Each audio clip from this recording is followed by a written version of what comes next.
이 책은 뭐 우리 한국이 낳은 그 야구 선수 중에 어떻게 보면 가장 큰 업적을 남긴 선수 중에 한 명인 그 박찬호 선수에 대한, 박찬호 선수가 메이저리그를 도전한 시기부터 그리고 마지막 마무리할 때까지 124번의 승리를 거뒀거든요.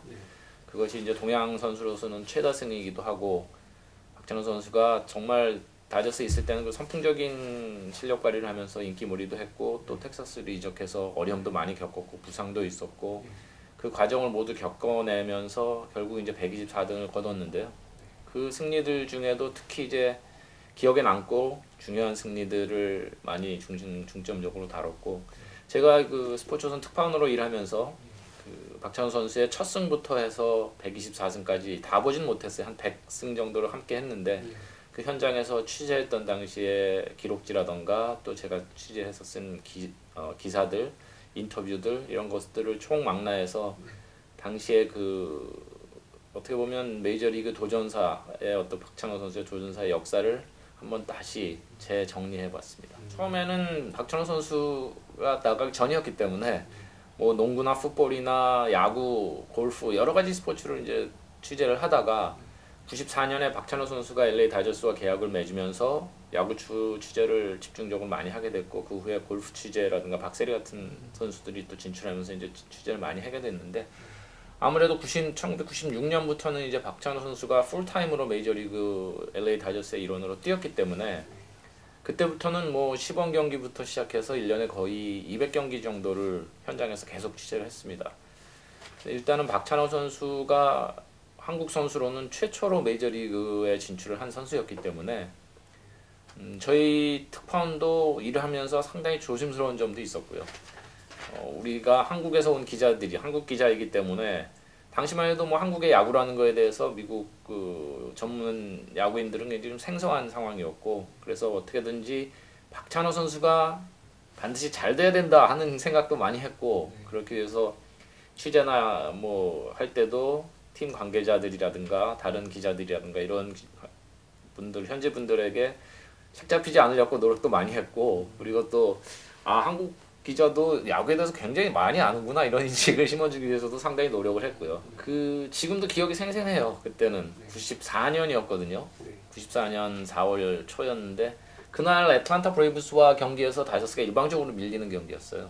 상대 투수에게 결과적으로는 노히트 노런을 당한 게임이었는데, 그러다 보니까 이제 게임이 기울어지니까 터미 라소다 당시 감독이 이제 신인 선수를 편한데 올려놓겠다는 생각으로 했는데, 이제 다저스 기자실에서 저도 보고 있었는데 손에 막 땀이 나더라고요. 이게 이제 저기서부터 박찬호 선수는 외야에서 이제 마운드로 뛰어오고 있고, 드디어 이제 박찬호를 떠나서 한국 선수가 드디어 메이저리그 마운드에 처음 오르는구나 하는 생각을 직접 이제 순간 거기서 보게 되니까 굉장히 긴장을 해서 손이 떨리는, 손이 이렇게 막 손에 땀이 나는 그런 경험을 했는데, 그 후에도 우리 선수들 취재할 때는 보면 아무래도 손에 땀도 나고 다른 야구를 볼 때와는 전혀 다른 감흥이 있어요. 네, 그렇죠. 네, 기자로서 이제 가장 큰 보람 같은 게 그런 거거든요. 현장에서 직접 취재를 해서 많은 분들에게 그 정확한 소식을 빠르게 전달하는 것이 이제 기자로서의 큰 의무이고 또 큰 기쁨, 보람인데요.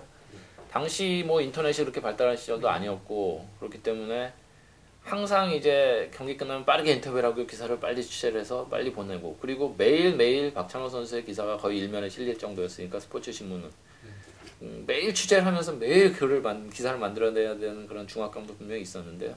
하지만 워낙 뭐 그 당시에 또 우리 국내도 어려운 상황도 있었고 했을 때 박찬호 선수가 잘해줬기 때문에 신문사에서 마감 시간이 따로 없었어요. 원래 마감 시간이 있는데 박찬호 등판하는 날은 박찬호 등판이 끝나는 순간 마감. 그러니까 그 인쇄기를 세워놓고 막 전화 와서 기사 빨리 보내라고, 우리 인쇄기 돌려야 된다.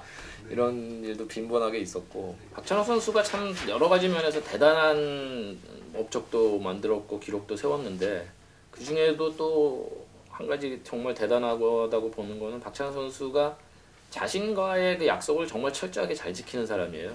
정말 보기 드물게 자기가 정해놓은 원칙도 철저히 고수를 하고 훈련 일정이라던가 여러 가지를. 근데 이제 자기 세운 목표 중에 하나가 마지막은 한국에서 은퇴를 하고 싶다. 고향 팀에서 뛰고 싶다는 얘기를 계속 했는데 결국은 나이 40살이 돼서 고향 팀으로 돌아왔잖아요. 고향 팀으로 돌아와서 뭐 그 나이에도 녹슬지 않은 기량을 보여줬고 팬들에게 참 많은 기쁨을 줬거든요. 그래서 저에게는 이제 야구는 그 자연스럽게 그냥 삶의 한 부분이죠. 저는 야구 아침에 일어나서부터 야구를 읽고 보고 쓰고 또 중계를 하고 말을 하고 야구 프로그램을 하고 그러다 보니까 그냥 자연스럽게 야구는 제 삶의 가장 큰 부분 중에 하나인 것 같아요. 그냥 삶의 일부. 유현진 선수 뭐 얼마 전에 지난달에도 가서 이제 인터뷰하고 만나보고 훈련하는 거 보고 왔는데요.